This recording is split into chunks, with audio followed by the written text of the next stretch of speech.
আজকে আমরা গিয়েছিলাম হচ্ছে মুম্বাইয়ের ওবেরয় মল, মানে ভীষণ সুন্দর একটা মল আর ভীষণই বড়। অনেক অনেক অনেক জিনিসপত্র পাওয়া যায় এখানে, মানে সমস্ত কিছুটাই পাওয়া যায়। So hello everyone, welcome back to my channel, welcome back to my another blog.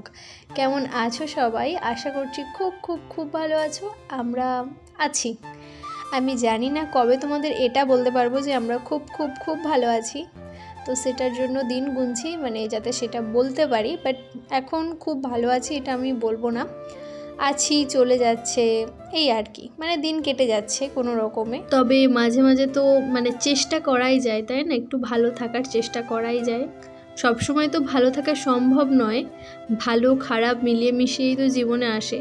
তাও আর কি মাঝে মাঝে একটু চেষ্টা করি দুজনে মিলে যদি একটু ভালো থাকা যায়, এই আর কি।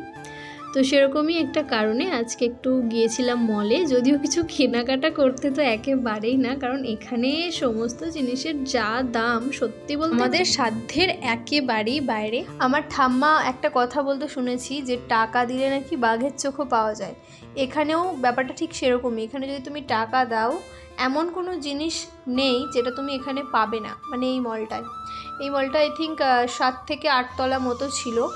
আমরা 5 তলা বা 6 তলা পর্যন্ত গিয়েছিলাম, আর ওপরের দুটোতে হচ্ছে যাইনি আমরা। ছোটদের জন্য এখানে অনেক রকম গেমস ছিল, প্লাস বড়দের জন্যও গেমস ছিল, যেগুলো হচ্ছে কার্ডের মাধ্যমে খেলতে হয়। আর এই যে ছোট ছোট টয়েসগুলো দেখছো, এগুলো কিন্তু গেম খেললেই পাওয়া যায়।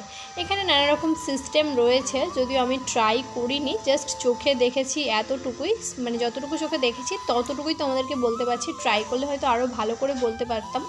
মানে এর এটিএম কার্ড যেরকম হয় ওরকম একটা কার্ড থাকে, সেই কার্ডটা ওখানে প্রেস করলে তারপর যেরকম আর কি এটিএমে কার্ড দিলে তারপর টাকা আসে, ওরকমভাবে কিন্তু এখানে গেমসগুলোও খেলতে হয়। এখানে প্রত্যেকটা সেকশনের কিন্তু রুলস আলাদা আলাদা ছিল, মানে কোথাও ক্যামেরা করা যাবে, ভিডিও করা যাবে, আবার কোথাও রুলস ছিল যে ভিডিও করা যাবে না। তো যেই যেই জায়গাগুলোতে ভিডিও করা যাবে আমি শুধুমাত্র সেই জায়গাগুলোতেই ভিডিও করেছি। বাট অনেক সেকশন এমন ছিল যেখানে ভিডিও করা যাবে না, সেখানে কি আর করবো, ভিডিও করতে পারিনি। তো এখানে এসি, ফ্রিজ, ওয়াশিং মেশিন থেকে শুরু করে মানে সমস্ত কিছুটা পাওয়া যায়, ইন্ডাকশান থেকে শুরু করে হিটার টিটার, মানে সমস্ত কিছুটা। আর এখানে ছিল হচ্ছে টেডির সেকশন, এখানে নানা রকম টেডি পাওয়া যায়, তারপর টয়েস, বাচ্চাদের ছোট ছোট খেলনা। তারপরে এই যে দেখছো ডলগুলো, এই ডলগুলো না মানে আমি মেলাতে দেখেছিলাম 350 বা 400 এরকম দাম, বাট এখানে এই ডলগুলোর 750, 800, মানে 700 800-র কমে তো কোনো জিনিসই পাওয়া যায় না সেরকম, এরকম রেঞ্জ ছিল। তারপর হচ্ছে 1000, 1200, 1500, মানে 2000, এরকম সমস্ত কিছুটার অনেক অনেক অনেক বেশি দাম। আমার কাছে লেগেছে অনেক বেশি দাম। তোমাদের কার কার কাছে কীরকম লাগবে আমি জানি না। সত্যি বলতে আমার কাছে না এখানকার জিনিসের মানে ভীষণ দাম এটা মনে হয়েছে।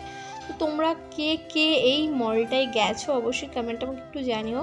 মানে যদি কেউ গিয়ে থাকো বা মুম্বাই থেকে যদি কেউ আমার ভিডিও দেখে থাকো তাহলে অবশ্যই কমেন্টে আমাকে জানিও। এই দেখো এই বাচ্চাটাও এখানে হচ্ছে গেমস প্লে করছে। আমাদের পুটু, মানে আমার যে বোন, ও আমাদের সাথে গিয়েছিলো, ও কিন্তু এই গেমসটা প্লে করেছিল। তো তারপর এই যে দেখো মলটা কত সুন্দর, দেখতে পাচ্ছ কতটা সুন্দর মলটা। তো হচ্ছে এখানে না কাচের যে এই যে জায়গাটা দিয়ে এখন আমরা হাঁটছি, এটা ছিল হচ্ছে একদম কাঁচের। এই যে দেখো এই কাঁচের এই জায়গাটা দেখুন, আমরা হেঁটে হেঁটে যাচ্ছি। তো এখানে না একটা গাড়ি, মানে ট্রেন চলছিল জানো, এদিক থেকে ওদিক পর্যন্ত ঘোরাবে, একজনের জন্য 100 টাকা করে নেবে। তো অনেকটা সময় ঘোরাঘুরি করার পর এবার খাওয়া দাওয়ার পর্ব চলে এলো। আমার হাজব্যান্ড বলছিল পিৎজা খাওয়ার জন্য, বাট আমার না সেদিন পিৎজা খেতে একদমই ভালো লাগছিল না, তার জন্য এই ডোনাটটা নিয়েছিলাম, যেটা একদম গরম গরম ছিল, বেশ সুন্দর খেতেও ছিল। তবে এটার দাম নিয়েছিল 135 টাকা। সত্যি বলছি 135 টাকা দামটা শোনার পর না আমার মনে হচ্ছিল যে তোর বাবা কেন খেতে গেলাম, অন্য কিছু খেলেই হতো এরমটা। আমাদের রুম থেকে মলটা খুব একটা দূরে ছিল না, তো অনেকটা সময় ঘোরাঘুরি করার পর আমরা এবার রুমের দিকে রওনা হলাম। তো আজকের মতো ভিডিওটা এইটুকুই। সবাই ভালো থাকবেন, সুস্থ থাকবেন।